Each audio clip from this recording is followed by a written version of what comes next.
अस्सलाम वालेकुम स्टूडेंट्स, कैसे हैं? अल्लाह से दुआ है कि आप सब खैरियत से हैं।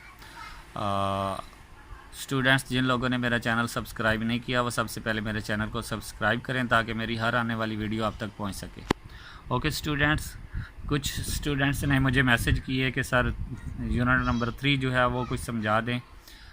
3C एक्सरसाइज के बारे में कहा गया, लेकिन मैं चाहता हूं कि उससे पहले मैं चंद एक चीज़ें आपको बताऊं और फिर हम 3C की तरफ और 3.1 3A 3B 3C की तरफ हम जाएंगे।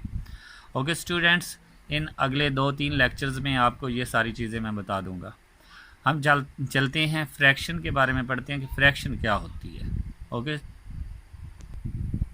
ओके स्टूडेंट्स, मैंने यहाँ पे फ्रैक्शंस और उसकी कुछ काइंड्स जो हैं वो लिखी हैं। सबसे पहले फ्रैक्शन वो होती है जिसको हम नॉमिनेटर डिनोमिनेटर की शक्ल में लिख सकते हैं। ऊपर 3/4 इसको हम बाय पढ़ते हैं, ठीक है। इसको डिवीजन भी कहते हैं, ठीक है। इसको सेपरेटर भी कहते हैं। ये सारी चीज़ें इसका नाम है। इसके बाद नॉमिनेटर, जो ऊपर वैल्यू होती है उसको हम नॉमिनेटर कहते हैं और जो नीचे वैल्यू होती है उसको हम डिनोमिनेटर कहते हैं। इसको हम जब ये दोनों चीज़ें इस डिवीजन से अलग हो जाती हैं तो ये बन जाती है एक फ्रैक्शन। अब फ्रैक्शन की सबसे पहली kind proper fraction. Proper fraction वो होती है जिसमें ऊपर वाला नंबर छोटा हो और नीचे वाला बड़ा हो, यानी कि नॉमिनेटर जो है वो स्मॉलर हो किससे? डिनोमिनेटर से। अब ये देखें 2 स्मॉलर है 3 से, तो नॉमिनेटर क्या हुआ? स्मॉलर हुआ किससे? डिनोमिनेटर से। ये 1 स्मॉलर है 5 से, तो ये भी क्या होगा? नॉमिनेटर स्मॉलर हुआ डिनोमिनेटर से। तो हम कह सकते हैं nominator less than denominator. Okay students, आगे आ जाता है इम्प्रॉपर फ्रैक्शन। इम्प्रॉपर फ्रैक्शन में इसके बिल्कुल अपोजिट हो जाता है। नॉमिनेटर जो होता है वो ग्रेटर हो जाता है किससे? डिनोमिनेटर से। यानी कि ऊपर वाली वैल्यू बड़ी होती है और नीचे वाली छोटी होती है। अब इसको हम कुछ ऐसे लिखेंगे, नॉमिनेटर ग्रेटर देन डिनोमिनेटर। अब इसके बाद हमारे पास एक मिक्स फ्रैक्शन आती है, उसमें एक होल नंबर होता है, इसको हम क्या कहते हैं? Whole number. और आगे जो होती है वो एक प्रॉपर फ्रैक्शन मौजूद होती है। समझ आ गई? यानी कि उसमें नॉमिनेटर भी होता है डिनोमिनेटर भी होता है, लेकिन प्रॉपर जैसे होता है। ओके, अब आगे हमारे पास लाइक फ्रैक्शन। लाइक वो होती है जिनका डिनोमिनेटर सेम हो। डिनोमिनेटर क्या हो? सेम हो। और अनलाइक क्या होती हैं? जिनका डिनोमिनेटर डिफरेंट हो। ये कुछ हमारे पास फ्रैक्शंस थी। एक आ जाती है इक्वलेंट।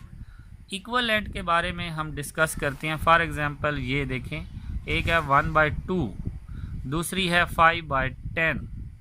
तो अगर हम इसको सिंप्लीफाई करें तो ये भी क्या बन जाएगी? 5 1s are 5 2s are। तो असल में ये भी क्या है? 1/2 ही है। तो इसलिए 1/2 एंड 5/10 क्या है? इक्वलेंट फ्रैक्शन है।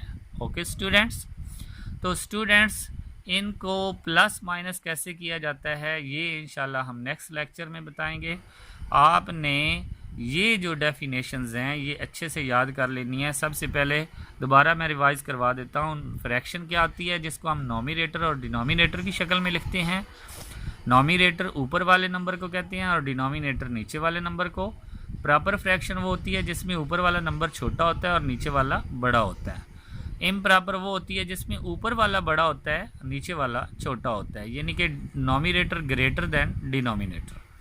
मिक्स फ्रैक्शन वो होती है जिसमें 3 पार्ट्स होते हैं। एक तो नॉमिनेटर होता है, एक डिनोमिनेटर और एक उसके साथ में होल नंबर भी होता है। इसको हम कहते हैं मिक्स्ड फ्रैक्शन। इसके बाद लाइक फ्रैक्शन, जिसमें आपका डिनोमिनेटर एक जैसा हो यानी कि सेम हो, और अनलाइक फ्रैक्शन जिसमें आपका डिनोमिनेटर सेम ना हो, डिफरेंट हो।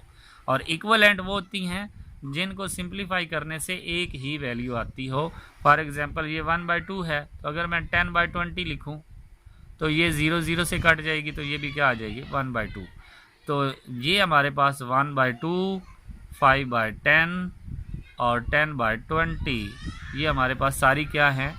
इक्वलेंट फ्रैक्शंस हैं।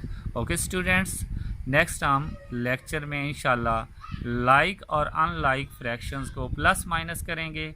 और फिर हम उससे अगले लेक्चर में जो मिक्स फ्रैक्शन होंगी उनको हम प्लस माइनस करेंगे। तब तक के लिए अल्लाह हाफिज़।